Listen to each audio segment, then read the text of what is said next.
The Steve Kerr point is interesting because, like, I don't think Klay is the only problem with this team. Like, there's a lot of things that you can go down the list and say, that's not good, this needs to be better, we got to correct this.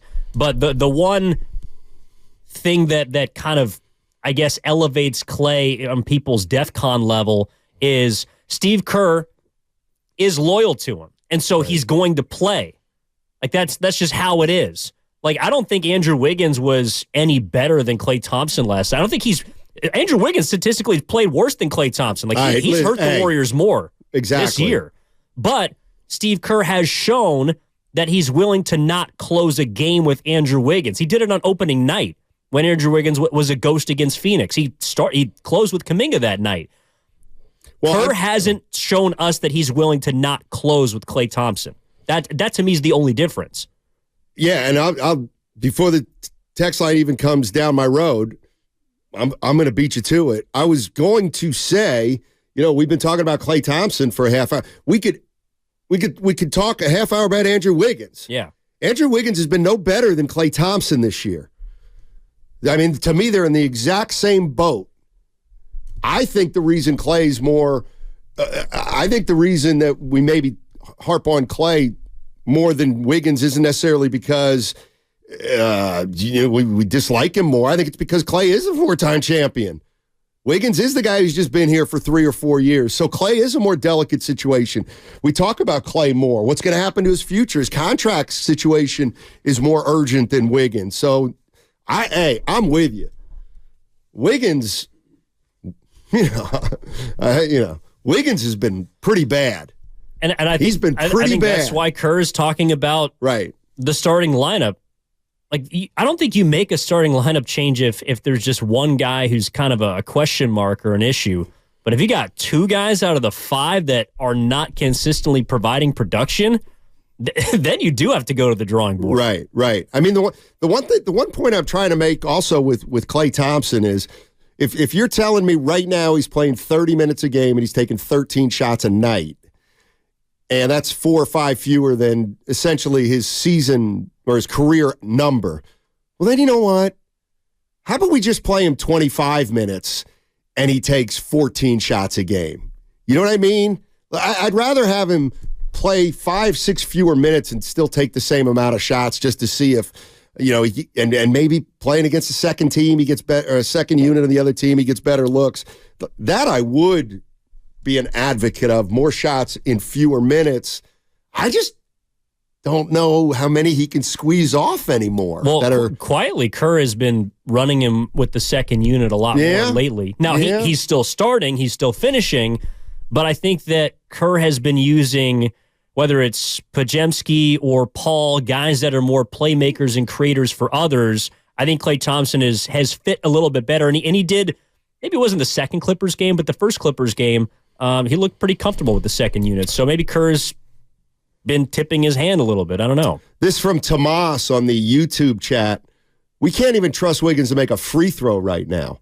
Right. And Klays, hey, you better be careful, Tomas. Perfect. Wiggins, 15 of his last 17, I believe, from the free throw line. Yay! Yeah, he's up to 61%. Yeah. Yay! Knocking him down. Let's go to Jason. Jason's in the Central Valley. Let's talk about his starting lineup. Hey, Jason. Hey, guys. Thank you very much for taking our call. I appreciate it. Absolutely. Hope you guys are doing good today also. Yeah. Going into this conversation here, JK, definitely impressed with him last night. And listening to the game on the radio yesterday, I think Tim Roy hit it on the head. Just the Warriors just do not have that specific level of athleticism to match up with certain teams. And even though on paper the Blazers are a team that the Warriors should have taken care of easily, their athleticism clearly presented them a problem during the first 3 quarters. And if it wasn't for the athleticism of JK kind of turning the table, the Warriors definitely may have ended up losing that game. I think, just kind of jumping ahead, I think into January and February, I think the Warriors need to seriously consider adding some more athleticism, the scoring type of athleticism to their team, or some sort of maybe shot blocking defensive athleticism presence to their front line. Also, I just want to talk about Chris Paul. Some people forget he used to be on OKC and really took care of that team with a bunch of young guys. And I can see him bringing that mentality to our second unit. And I really hope that, if Klay is running with that second unit as well, I'd like to see Klay not just take threes because he's shooting 34, 35%.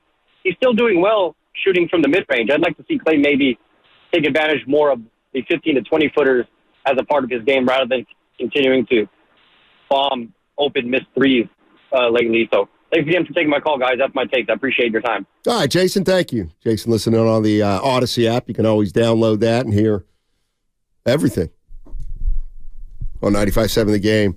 I mean, Klay's a tricky one. But he's a tricky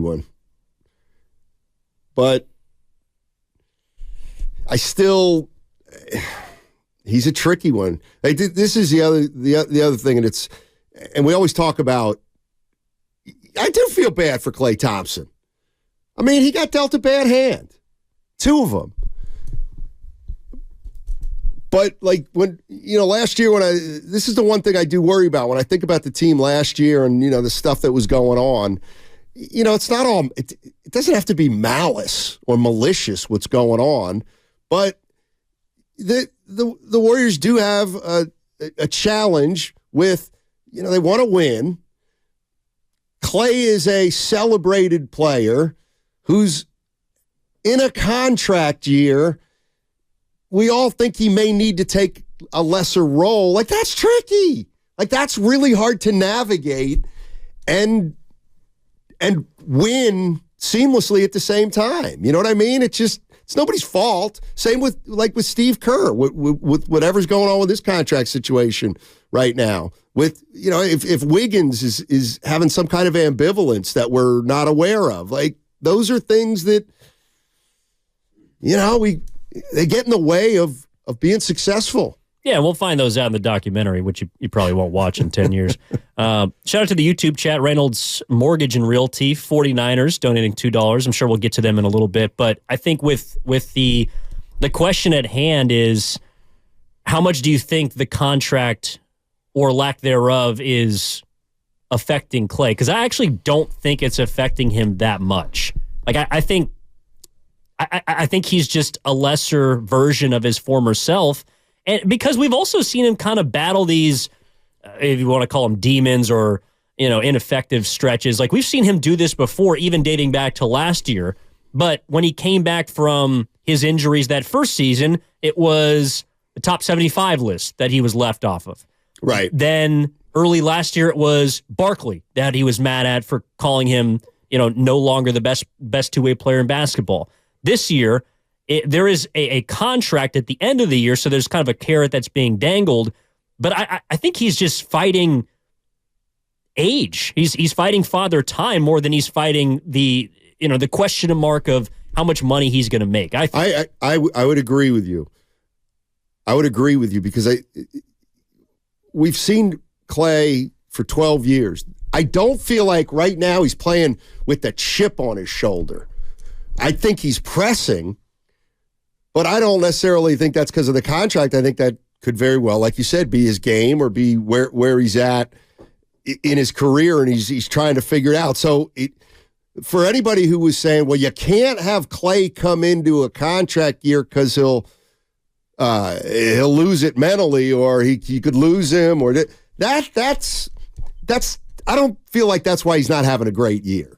I mean, that's part of why I feel bad for him. Right. Because each poor game he has, he loses money. Right. And the one thing that Warriors fans can never dismiss is the fact that he might be the most beloved just on a human level of the big three, because he's kind of more of a, I don't know, I think a relatable person than someone like Steph Curry or Draymond Green. So Everyone's always been in Klay's corner, but now, to your point off the top of the show, people are open to more than ever the possibility of him not being in the limelight and him potentially coming off the bench. Right. Let's go to John in Alameda. What's up, John? How you doing, man? I'm very well. How are you? Doing good. Good. So the last caller made my point about shot selection. So I want to throw a different thing out there, which is, people bitch about Kerr, somehow not knowing how to coach after, because he's not changing life overnight. I think he's following the Bochy blueprint, which is when you've got these, as you just said, celebrated guys, you just have to sort of let them see for themselves that something needs to change. And I think that's how Bochy would play it. And it's a long season and blah, blah, blah. And he doesn't want to lose the locker room because Klay is unhappy and it's infecting other people and it's a story out here. And he's eventually I think he's got to accept the Andre Iguodala role, but he's not there yet. And I think Kerr's letting him kind of figure it out for himself. Good stuff, John. Appreciate the call. Let's hit up Adam in San Jose real quick. What's up, Adam? How you doing? What up, fellas? Good. How are you? So I disagree with you guys. I think the contract is forefront on Klay's mind, because if it weren't, he would have accepted whatever they offered him in the off season, which is definitely more than what it's going to be this upcoming off season. So shooting is one thing. Father Time doesn't typically take away from you. I think Klay's just in his own head too much. That contract is for sure forefront on his mind. And then let's be honest, Klay's a people pleaser. I've noticed that the fan base has seemed to turn against him. People are saying it's time to bench him or it's time to trade him, and I think that's really bothering him. I was at the game last night, and there was a moment where there was a fan that was heckling him, and it was dead quiet in the arena, and he heard it, and he went over to the scorer's table and slapped the scorer's table so hard that I thought LeBron was in the building with all the white chalk in the air.